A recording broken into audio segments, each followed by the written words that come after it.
then we won't get the public option if we don't get the public option. If the current proposal remains as it is, unamended, before the final vote on the floor, that I will not vote for closure, because I don't support a government-operated health insurance company that'll end up costing the taxpayers a lot of money. Would you filibuster it? Would you actually stand on the floor and read from the phone? I'm sure I won't be alone, but I'd be prepared to. But I'd be prepared to. Senator Joseph Isidore Lieberman of Connecticut has thrown himself on the tracks. He has magically transformed himself into a wrench and stuck himself into the works.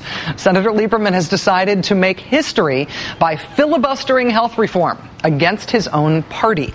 Mr. Lieberman's decision to buck his own party here, to not even allow them a vote on health reform, he says is predicated on his hard and fast opposition to the public option, which, as you know, would give people a choice of going with a private health insurance company or going with a government-run plan. The problem is that in trying to explain why he's trying to stop health reform, Mr. Lieberman appears to have drifted into, I really don't understand the public option territory. This is a new entitlement program, and the taxpayers and the premium payers are going to end up paying for it, or else the debt's going to go higher, and that's just the wrong thing to do now. In the world sometimes described as the reality-based community, the Congressional Budget Office has in fact concluded that the public option is expected to slash the federal deficit. It's paid for by premiums of those who choose to enroll, not by taxpayer dollars. And, by the way, it's not an entitlement. Still, though, on the basis of his demonstrably and obviously untrue arguments about the public option, Senator Lieberman says he's willing to filibuster his own party with Republicans in order to stop even a vote on health reform. If you Google Joe Lieberman and filibuster, you will find that Mr. Lieberman has taken quite an interesting journey on the issue in recent years. As we reported last night, and as Sam Stein of Huffington Post has also reported, Mr. Lieberman has a long history of being against the filibuster. On big bills about the border and bankruptcy and even the Iraq War, Mr. Lieberman has a history of voting against the filibuster, voting to allow a majority vote, even on measures that he doesn't ultimately agree with. Beyond that, in 2005, Joe Lieberman joined what was called the Gang of 14. The Gang of 14 was an effort to stop Democrats from filibustering George W. Bush's judicial nominees. Mr. Lieberman and the rest of the gang physically signed a pledge that they would only use the filibuster in, quote, extraordinary circumstances. That was Joe Lieberman then, in a pledge that the filibuster should only be used in order to help George W. Bush get his nominees through. This is Joe Lieberman now. Cloture so the rest of your colleagues could then vote for it? Well, because that is not using the rights that I have as a senator under the rules of the Senate to stop something from happening that I think will be bad. Of course I'd filibuster. Why wouldn't I? I have the power to. Yeah, Mr. Lieberman is on the record as being the anti-filibuster guy, even on bills he cares about, and in general as part of the Gang of 14. He was against it. Now, not so much. Here's maybe a window into understanding why. Here's Joe Lieberman talking with Fox News' Glenn Beck on Election Day. Do you agree that Senator Hatch said to me that if we don't at least have the firewall of the filibuster in the Senate, that in many ways America will not survive? Well, I hope it's not like that, but I fear Democrats getting 60 seats, said Joe Lieberman. I fear you're right, Glenn Beck, that America will not survive Democrats having the 60-seat majority that Americans just voted for them to have. Well, now that Democrats do have 60 seats, including him, Joe Lieberman is doing what he can to presumably, in his own mind, save America from his own party by blocking the Democratic agenda from within, working against the Democrats while still caucusing with the Democrats. Understanding the mind and motivations of anyone, Joe Lieberman in particular, it's a dark and winding path. But it's not just Joe Lieberman who has to answer here. Late last year, President Obama intervened personally to make sure that Senator Lieberman would keep all his Democratic Party perks, even after the last election, in which Senator Lieberman not only campaigned against Obama and for McCain, he also campaigned for down-ticket Republicans in the House and the Senate.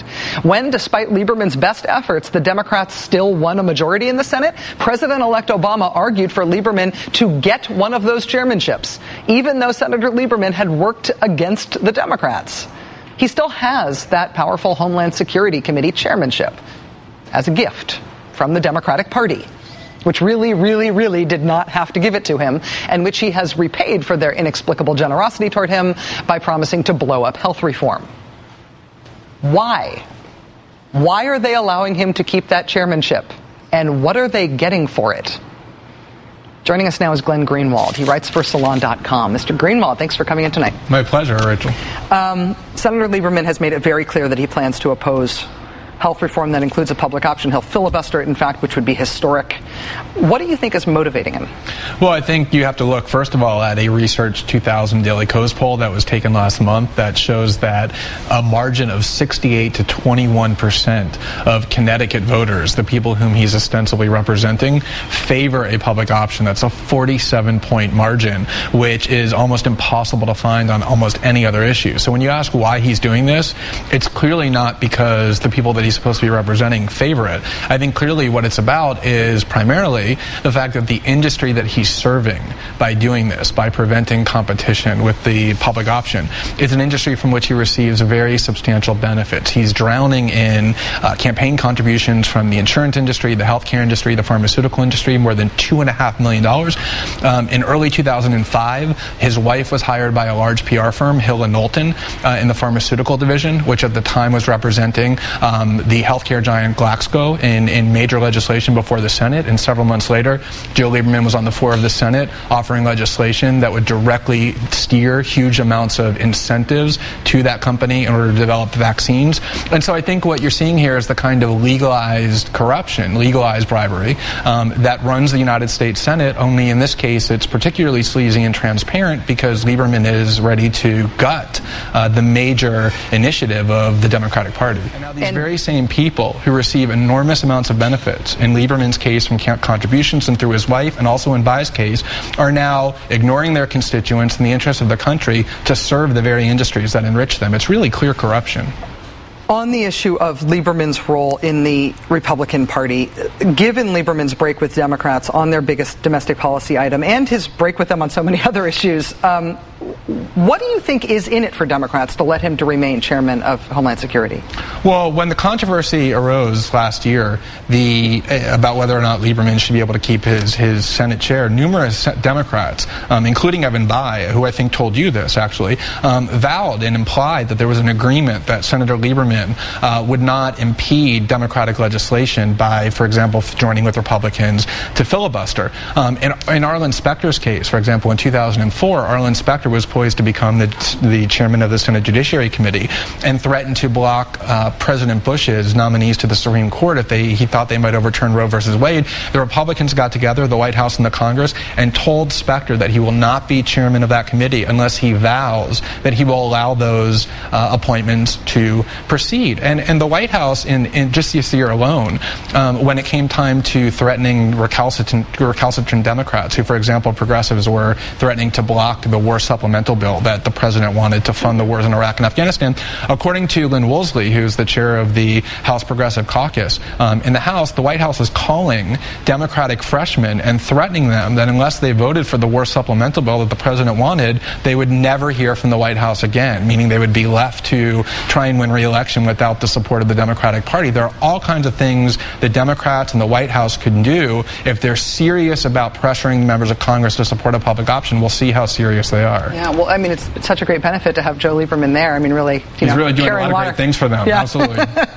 Glenn Greenwald writes for Salon.com. I want to thank you for your time tonight. I also want to tell our viewers that we invited Senator Lieberman to come on the show tonight. His office did not even bother to respond to our requests. Because there's